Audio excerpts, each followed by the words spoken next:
Hey guys, welcome to Worship Him. Today we are worshiping Him over gang violence. So I watched this video where I guess some gangs in certain cities are doing paintball instead of actual guns. And I can see the pros and cons to that. They're doing it as a way to reduce violence. We're just going to pray and we're going to worship Him for, the police as well as the gangs to get divine ideas from God, because they have an addiction to pain, right? Like for them, a water gun isn't gonna do it because it has to hurt. Like these gangs, they have an addiction to pain, but they're going from taking a life to I just want to feel some pain. So it's an improvement, but it's not the complete improvement that people who aren't addicted to pain are looking for. But we're just gonna pray. We're gonna worship Him. We're going to thank God that God would give divine ideas to the police as well as to the gangs in ways that would reduce violence. And you know what? Create peace between the two groups. Because wouldn't it be amazing if, the police and the gangs became friends and they stopped dehumanizing each other and they started loving one another, and then hey, maybe we could have a massive revival amongst the gangs. That would be cool. And especially with the Venezuelan gangs going on around, we need peace in this area. We need these people to find Christ and to be at peace with God. So we're going to worship Him that God would do that. So our verses and our prayer points are these. First, Romans 12:17-21. Never pay back evil with more evil. Do things in such a way that everyone can see you are honorable. Do all that you can to live in peace with everyone. Dear friends, never take revenge. Leave that to God's righteous anger. For the scriptures say, I will take revenge and I will pay them back, says the Lord. If your enemy is hungry, feed them. If they are thirsty, give them something to eat. In doing this, you will heap burning coals on their heads, or you'll be providing for them. Do not let evil conquer you, but conquer evil by doing good. And then John 14:27. I am leaving you with a gift, peace, peace of mind and heart. And this peace is a gift I give, and that the world cannot give. So do not be troubled, or do not be afraid. We're going to worship Him that they wouldn't be afraid, because fear incites violence. So we're going to worship Him that they wouldn't be afraid and that they'd be set free from fear into love.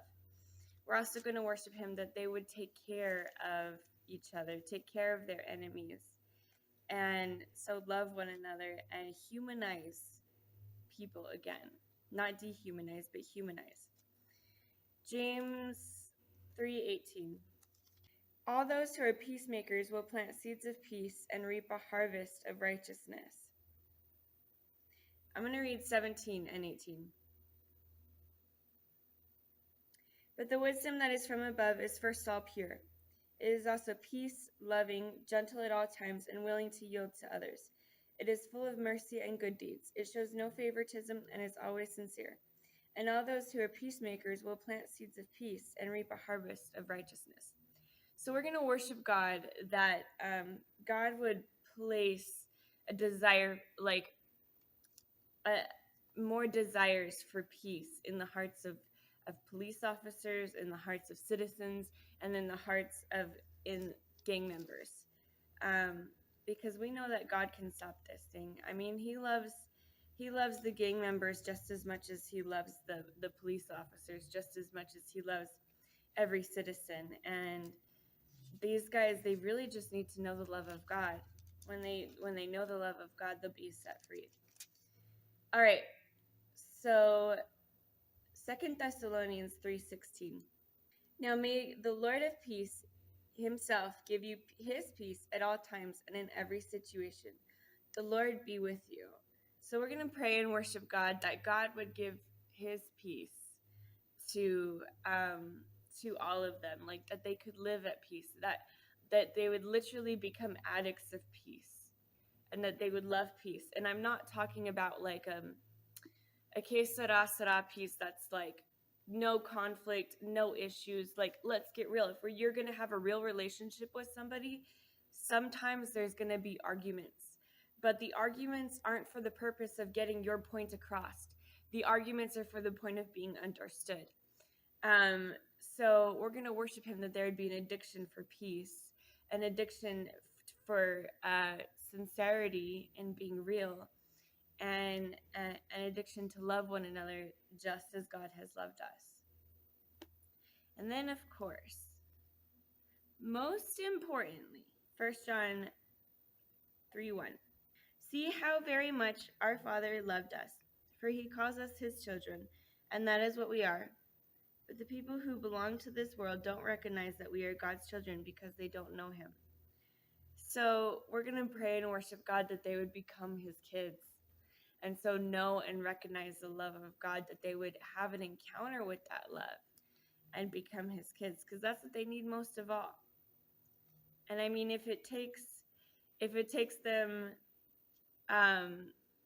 learning to live in peace first in order to become a child, awesome. If it takes a radical encounter with God and then they find him, awesome. Just whatever way to bring them to Christ and into peace. So we're going to John chapter 1, verse 12 and 13. But to all who believed him and accepted him, he gave the right to become children of God. They are reborn, not with a physical birth resulting from human passion or plan, but a birth that comes from God. So we're going to ask that they get reborn and they become children of God, because that's what they really need. I mean, it's a fatherlessness issue in the gangs and in society today. It's a fatherlessness issue. So we're going to pray and worship him that they would find their father who loves them, and so be set free from violence, live in peace, and love one another just as God has loved us. So let us worship him.